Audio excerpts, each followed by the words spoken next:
Saya itu nggak pernah loh takut mati meskipun saya masih muda, karena saya bayangkan mati itu ya baik-baik saja. Ketika saya hidup ya nggak tahu cara ngelola nyawa saya, kenapa kok nggak pergi. Kamu tahu caranya ngelola nyawa kamu, kok nggak mati sekarang? Nggak tahu kan? Tahu-tahu masih hidup kan? Tahu-tahu dihutang semacam-macam lah. Sebetulnya kita zaman hidup pun nggak tahu cara ngelola nyawa kita, cara kerja jantung kita, cara kerja paru-paru kita. Nanti setelah kita mati pun nggak tahu caranya hidup ketika dia. Tapi anehnya kita, mosok manusia sudah dilemah iso hidup lagi. Memangnya kita sekarang bisa hidup karena kita tahu-tahu ya hidup. Ditetir anak yang melarat, pesek elek, orang lain ditetir anak kiai Gus Mulyo. Kita kan tidak pernah bisa milih bapak itu ora iso. Ngerti-ngerti anak Karmen, anak Karlan itu sudah nggak tahu. Artinya gini ya, sudah ya Allah, ketika saya hidup ya tidak tahu kenapa saya hidup, pasti Engkau yang menghidupkan. Ketika saya mati juga nggak tahu kenapa saya mati, pasti Engkau yang menghidupkan dan mematikan. Maka saya akan baik-baik saja di akhirat, karena ketika di dunia Tuhannya yang Engkau, ketika di akhirat Tuhannya, dan sifat Engkau tidak akan rubah, tetap Arhamur Rahimin. Makanya dulu wali-wali itu kalau mau mati ya santai aja. Said Umar bin Abdul Aziz itu ulama-ulama dulu kalau mau meninggal itu, kalau keluarganya nangis marah besar. Memangnya mau kemana kamu nangisin saya? Lah kamu kan mau mati. Memangnya mau kemana kalau mati? Ya kembali ke Allah. Ya susahnya apa? Di dunia ya milik Allah, di akhirat milik Allah.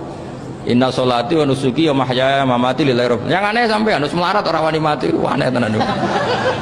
Ya karena sampean tahu mungkin di akhirat lebih miskin lagi kan karena. Itu repot nah terus. Coba kalau dari awal kita menstatuskan diri kita biadillah. Inna sholati wa nusuki wa mahyaya wa mamati. Tapi kamu salah status, mengatakan kehidupan adalah momen untuk mencari kesejahteraan, kehidupan adalah momen untuk cari karir. Kamu mensifati kehidupan secara salah, sehingga kamu terjebak nyari karir, nyari kaya. Coba kalau kamu pakai mazhabnya Sufi, kehidupan adalah pemberian dari Allah untuk kembali kepada Allah. Kematian ya seperti itu. Akhirnya ya santai saja. Inna sholati wa nusuki wa mahyaya wa mamati lillahi rabbil alamin. Istri juga gitu.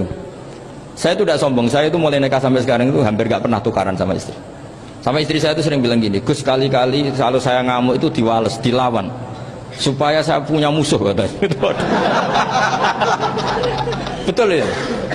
Ya saya bilang gini, Allah itu maha baik sama saya. Ketika harmonis, ganjaran saya ya lewat harmonis itu, sehingga saya ngasih uang menyenangkan Anda. Ketika Anda marah, ganjaran saya lewat sabar. Ya sudah, itu semuanya baik. Kalau kamu marah, saya tidak dapat pahala. Makanya kalau kamu marah tak dengerin. Ini cara Allah membuat pahala tanpa bayar, kata saya. Justru kalau pas rukun itu untuk dapat pahala harus nyervis, jajak nukokno kelambi mahal katanya. Boros itu pahala yang boros katanya. Tapi kalau kamu marah ini pahala paling murah, nggak usah biaya, dapat apa? Pahala, cukup sabar. Lu itu kalau terlatih lama-lama dapat ya biasa saja. Ulama dulu seperti itu semua. Imam Syafi'i itu pernah ada orang baik sekali sama beliau, orangnya itu munafik padahal.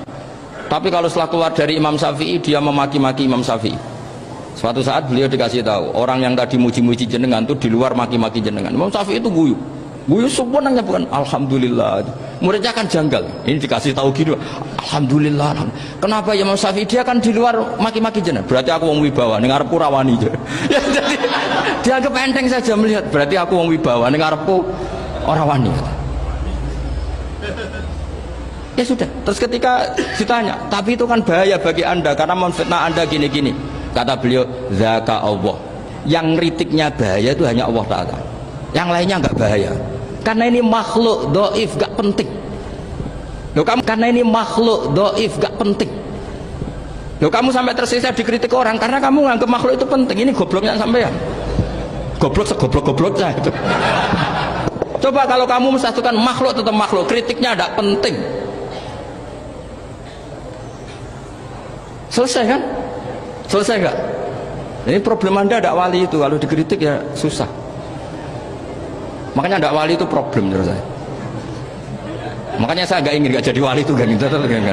Karena hanya wali yang hidupnya itu la khaufun alaihim wa lahum yahzanun. Orang dulu tuh semudah itu hidup. Gampang sekali. Dulu memaki-maki dia itu dikirimi hadiah. Kenapa ya? karena kebaikan kamu telah kamu berikan kepada saya, ini hadiahnya. Sampai malu yang ngeritik itu. Kan kalau orang ngerasani itu kan kebaikannya dikasihkan sama yang dirasani. Lah kamu kan ngajinya seperti itu, tapi dirasani kok susah. Harusnya kan kasih aja, ditransferi saja. Alhamdulillah. Ya karena kita salah menamain tadi. Sing rasani pembenci, pembenci itu bahaya. Sehingga kamu mereaksi secara serius. Coba kalau kamu pakai hukumnya Allah dan Rasul, pembenci itu pemberi kebaikan, istri marah adalah pemberi kebaikan. Ada yang berani mulai meraktekan? Latih begitu terus, insya Allah nanti hidup kamu barokah. Itu disebut wa'allama adamal asma. Dan itu yang diajarkan Rasulullah. Rasulullah itu kalau ngajarkan hidup itu gampang sekali. Allahumma ja'alil hayata ziyadatan li fi kulli khairin wal mauta rohatan li min kulli syarrin. Jadi kalau kita hidup anggap saja peluang untuk nambah kebaikan. Kalau kita mati anggap saja akhir dari semua potensi kejahatan kita. Anda sekarang mungkin tidak zina tapi potensi zina. Anda sekarang tidak korupsi, potensi korupsi. Anda sekarang tidak selingkuh, tetap potensi selingkuh. Nah, Anda saja kalau mati berarti akhir dari segala potensi itu. Alhamdulillah. Makanya saya tuh gak pernah takut mati. Karena saya misalnya setiap saat mati ya saya nanti akan bilang, ya Allah ini sudah mau mati berarti mau akhir dari segala potensi keburukan saya. Alhamdulillah. Makanya itu ulama-ulama dulu kalau ada preman mati, saya guys tonggone ra gelem muni saya, preman kurang ajar, saya guys tonggone tetap ra gelem muni saya. Padahal kiai ini mending saya nggih pun mati pun mboten sakit macam-macam niki pasti. Karena dia dengan mati berarti rohatan mingkuli syarrin, keburukannya tidak terulang lagi.